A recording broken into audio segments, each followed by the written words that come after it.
अपनी किस्मत को कभी कोसो मत, बल्कि भगवान का धन्यवाद करो, क्योंकि भगवान ने आपको जो कुछ भी दिया, कुछ लोगों को इस दुनिया में वो भी नसीब नहीं। आज इस बात को हम एक कहानी के माध्यम से जानेंगे, तो बिना देर किए कहानी की शुरुआत करते हैं। एक बार एक इंसान अपनी जिंदगी से बहुत परेशान था। वह हर समय अपने आप को कोसता रहता था कि क्या जिंदगी मिली है मुझे, क्या जीवन है, हर परेशानी मेरे साथ ही है, हर दुख मुझे ही आकर घेरता है, हर संकट मेरे ही सर पड़ती है। एक दिन इसी तरह अपने आप को बैठा हुआ कोस रहा था कि क्या नसीब है मेरा, क्या किस्मत है मेरी, क्या जिंदगी है मेरी, कि तभी अचानक एक बाज अपने शिकार को पंजे में दबाए हुए एक पेड़ पर आकर बैठ जाता है और वहीं पर अपने उस शिकार को खाने लग जाता है। यह परेशान आदमी जब उस बाज को देखता है तो कहने लगता है कि क्या जिंदगी है इसकी, क्या जीवन जी रहा है मजे का, ना इसे खाने की चिंता, ना पीने की, ना पहनने की और ना ही परिवार की। शिकार करता है और मस्त खुली हवाओं में कभी इधर कभी उधर घूमता ही रहता है, सारा दिन आसमान में उड़ता रहता है। असल जिंदगी तो यही है, जीवन तो यह जी रहा है। और फिर वह आसमान की तरफ देखकर जोर जोर से चिल्लाता है कि काश मैं भी एक बाज होता, तो मुझे भी कोई दुख ना होता, मुझे भी कोई परेशानी ना होती, काश मैं भी एक बाज होता। जब वह 2 से 3 बार जोर जोर से चिल्लाता है कि काश मैं भी एक बाज होता, तो मुझे भी कोई दुख ना होता, मुझे भी कोई परेशानी ना होती, तो अचानक आसमान में बिजली कड़कने लग जाती है और आसमान से आवाज आती है कि हे इंसान, क्या हमने ये सच सुना कि तू हमारी ही दी हुई जिंदगी से परेशान है और तू एक बाज बनना चाहता है।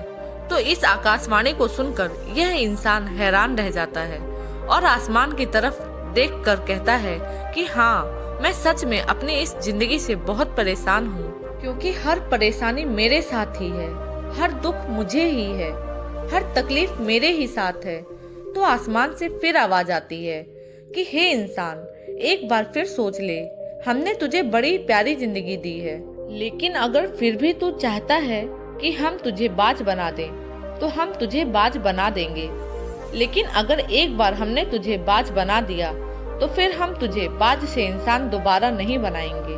तो यह आदमी तुरंत जवाब देता है कि मैंने अच्छी तरह से सोच लिया है कि मुझे बाज ही बनना है, और एक बार बाज बनने के बाद मैं दोबारा कभी नहीं कहूँगा कि मुझे इंसान बनना है। तभी ऊपर से आवाज आती है कि जैसे तुम्हारी इच्छा, और वह इंसान बाज बन जाता है। बाज बनते ही वह इंसान खुली हवाओं में उड़ने लगता है, कभी उड़ता हुआ इधर चला जाता है, कभी उड़ता हुआ उधर चला जाता है और सोचता है क्या मजे की जिंदगी है। असल जिंदगी तो यही है, ना कोई चिंता, ना कोई परेशानी, ना कोई डर। वह सारा दिन ऊंचे आसमान में उड़ता रहता है। 2-3 मिनट बाद पंख मारता है, उसके बाद पंख मारना बंद कर देता है और लंबे समय तक हवाओं में तैरता रहता है। इसी तरह हवाओं में तैरते हुए शाम का समय नजदीक आ जाता है, तो वह सोचता है कि मेरे पास रहने का एक ठिकाना भी होना चाहिए, मेरा अपना एक घर होना चाहिए जहां मैं रात में आराम कर सकूं। तो यह सोचकर वह छोटी छोटी लकड़ियां इकट्ठा करने लग जाता है और एक ऊंचे पेड़ पर अपना घोंसला बनाने लग जाता है। एक एक लकड़ियां इकट्ठा करके वह अपने लिए एक सुंदर सा घोंसला तैयार कर लेता है और रात में उसी में सो जाता है और सोचता है सुबह उठकर शिकार भी करूंगा और सुबह उठकर फिर से मौज मस्ती भी करेंगे, खुली हवाओं में उड़ेंगे। सुबह होते ही वह शिकार की तलाश में निकल पड़ता है, हवाओं में उड़ता रहता है। ऊपर से जाकर देखता है कि कहीं जमीन में मुझे कोई शिकार नजर आए तो मैं तुरंत जाकर उसे दबोच लूं और वहीं पर खा लूं, लेकिन उसे कोई शिकार नजर नहीं आता।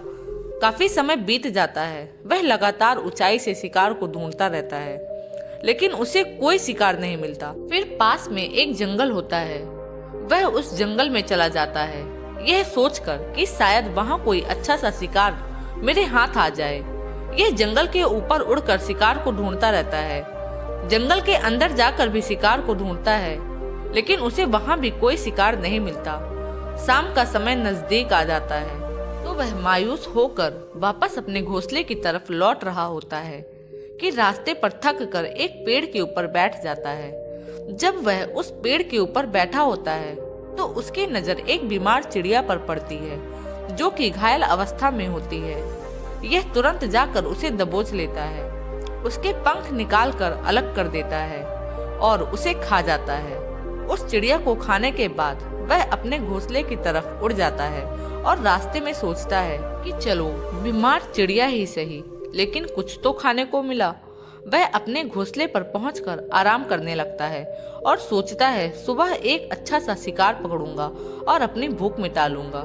जैसे ही सुबह का प्रकाश होता है यह निकल पड़ता है, अपने शिकार की तलाश में हवा में उड़ता रहता है। लेकिन आज फिर कोई शिकार इसके हाथ नहीं आता। काफी समय बीत जाता है। यह ऊंचाइयों पर जाकर अपनी तेज नजरों से शिकार को ढूंढने की पूरी कोशिश करता है, लेकिन इसे कोई भी शिकार नजर नहीं आता। फिर यह पास के उस जंगल की तरफ चला जाता है, लेकिन इसे वहां भी कोई शिकार नहीं मिलता।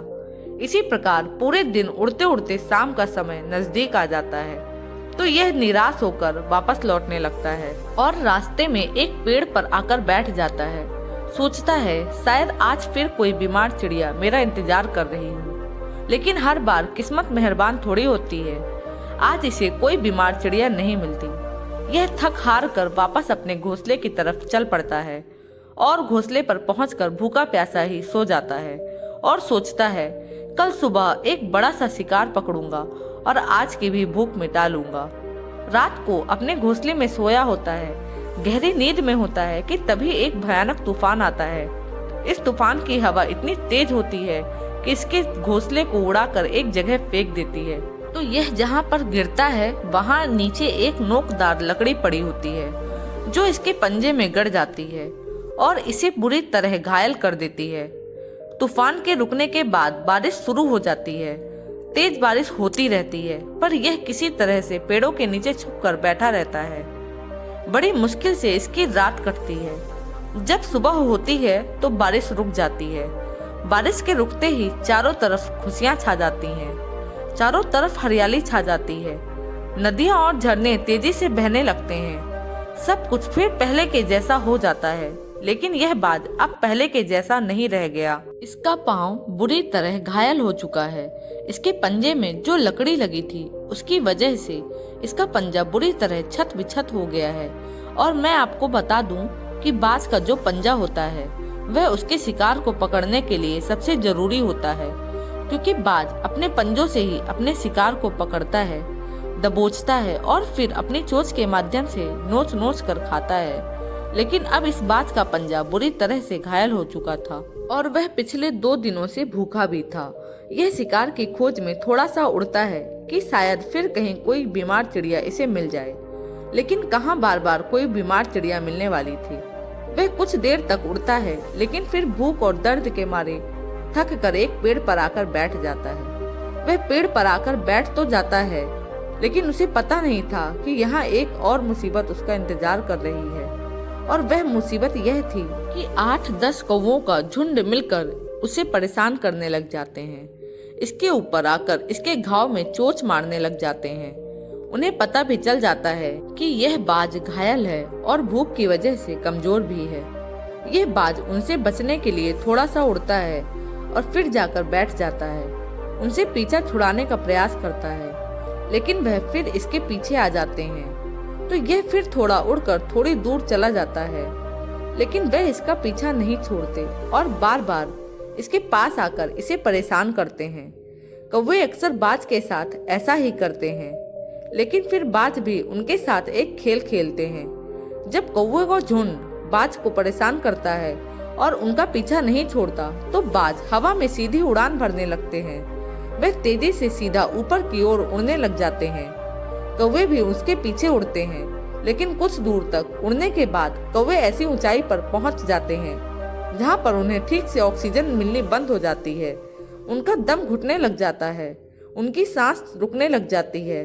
तो फिर वो वहां से ऊपर नहीं जा पाते, क्योंकि बाज तो बादलों से भी ऊपर उड़ सकता है, इसलिए वो तो ऊपर चला जाता है, लेकिन कौवे वहां से ऊपर नहीं जा पाते और वह नीचे आने लगते हैं। तो इस तरीके से बाज उनसे अपना पीछा छुड़ा लेता है। लेकिन ऐसा करने के लिए, इतनी ऊंची उड़ान भरने के लिए इस बाज के पास उतनी ताकत नहीं थी, क्योंकि वह भूखा भी था और घायल भी था। तो यह उड़ता और थोड़ी सी दूर जाकर बैठ जाता और कौवे फिर आकर इसे परेशान करने लग जाते। इसी तरह भूख और घायल हालत में एक दिन गुजर जाता है, दूसरा दिन गुजर जाता है, तीसरा दिन गुजर जाता है, लेकिन इस बाज की हालत में कोई सुधार नहीं हो रहा था।